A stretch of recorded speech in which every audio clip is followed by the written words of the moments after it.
Bonjour et bienvenue dans ce nouveau podcast de l'univers du bonheur. Je suis Alice et aujourd'hui je vais répondre à la question qu'a posée mon fils au sujet de l'armistice. Dis maman, à quoi sert l'armistice ? C'est avec cette question qu'il m'est apparu nécessaire d'écrire. Nous approchons du 11 novembre, jour où il n'y a pas école. Mais est-ce que les enfants savent pourquoi ? Comprennent-ils pourquoi ? Est-ce que les adultes le vivent comme un jour sans travail ou bien comme un jour de commémoration ? Selon les dictionnaires, un armistice est une convention signée par plusieurs gouvernements mettant fin à des hostilités entre armées en temps de guerre. C'est le jour qui marque officiellement la fin d'un conflit. Il est souvent considéré comme une fête nationale pour les pays sortis vainqueurs d'un conflit armé, selon Wikipédia. C'est aussi, selon le dictionnaire Larousse, l'armistice, nom masculin, convention par laquelle les belligérants suspendent les hostilités. Pour nos enfants, c'est juste irréel de leur parler de la guerre dans la vie quotidienne. Aujourd'hui, nous voyons des choses atroces à la télévision. Chaque jour, il y a des événements marquants et traumatisants pour eux. Les médias se plaisent et se complaisent à nous montrer le pire du monde. Tout cela paraît irréel, car quand on éteint la télévision, l'humanité est toujours plus présente que ce qu'on a vu. Là où nous vivons en France, il y a la paix. Nos voisins ne nous envahissent pas. Ils nous respectent et nous les respectons aussi. Cela n'a pas toujours été le cas. Il y a quelques années, certaines personnes n'ont pas réussi à être satisfaites de ce qu'elles avaient chez elles. Ces personnes ont pris des décisions terribles qui ont provoqué des réactions de protection et de violence en chaîne. Notre liberté s'arrête là où commence celle des autres. Ces personnes étaient des dirigeants de pays. Ils avaient du pouvoir. À cause de cela, la guerre a été déclarée. Être tolérant est très très important. Il y a encore sur notre planète, malheureusement, des personnes comme cela. Les peuples en souffrent et souvent ils ne savent plus pourquoi ils se battent. Aujourd'hui, j'appelle à travailler notre paix. L'an dernier, lors de la cérémonie des commémorations des 100 ans d'arrêt des combats pour cette première guerre mondiale, notre mère nous a demandé d'être vigilants afin de conserver la paix. Il ne faut pas être juste vigilant, il faut être actif de la paix, chacun à son niveau. Il faut apprendre à faire la paix et non pas la guerre.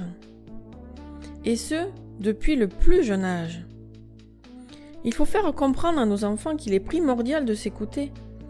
Il faut leur expliquer que nous avons tous nos propres idées, nous avons tous nos goûts différents et nous sommes tous pareils. Nous devons montrer l'exemple, nous devons les écouter et dialoguer avec eux. Chacun a le droit de s'exprimer librement. Nous devons montrer du respect envers tous. Nous devons respecter nos parents, nos conjoints, nos enfants, nos animaux, nos voisins, nos pompiers, nos médecins, nos professeurs, etc. Et aussi notre belle nature, qui en a bien beaucoup besoin. Ce n'est pas très français cette expression-là, mais il y en a tellement besoin que j'en perds tous mes mots et l'ordre dans lequel je dois les dire. Avoir du respect pour soi et pour les autres est primordial. Faire des jeux de collaboration, d'entraide, de rire et de créativité est très bénéfique pour notre développement. Jouer à la guerre, est-ce que ça se dit ça ? Peut être utile en cas de survie. Mais ici, en temps de paix, il faut maintenir cette paix. Il faut apprendre à découvrir l'autre. Il faut apprendre à écouter les points de vue différents. Il faut ouvrir son cœur. Il faut voir et percevoir l'humanité avec un grand H. Tuer pour arriver à ses fins n'apporte que de très basses fréquences énergétiques, que ce soit en jeu ou pas d'ailleurs. S'il vous plaît, arrêtez de jouer à la guerre. Arrêtez de jouer à la guerre, s'il vous plaît. Développez votre créativité et votre bon sens pour construire un univers de paix. Développez votre créativité et votre bon sens pour construire un univers de paix. Nous sommes tous un et nous sommes tous énergie. Je vous donne un exemple concret de ce que je fais. Chez moi, il est interdit de jouer à la guerre. Si les enfants ont des fusils virtuels en jeu, bâtons ou branches d'arbres le plus souvent, ils doivent trouver de belles choses à envoyer sur quelqu'un. C'est parfois des fleurs ou bien des cœurs, etc. C'est la règle chez moi. Même quand des enfants, des amis viennent à la maison, je leur explique qu'il est interdit ici de jouer à la guerre, que je préfère la paix et qu'il est important que nous travaillions à faire la paix. Chacun à son niveau, si nous voulons qu'elle soit plus grande par la suite. Et vous, que faites-vous pour atteindre notre univers de paix? Partagez-nous vos merveilleuses idées dans les commentaires sur le blog l'universdubonheur.fr avec des tirets entre chaque mot. Venez chercher votre bonus pour être acteur de votre bonheur, gratuit et en cadeau.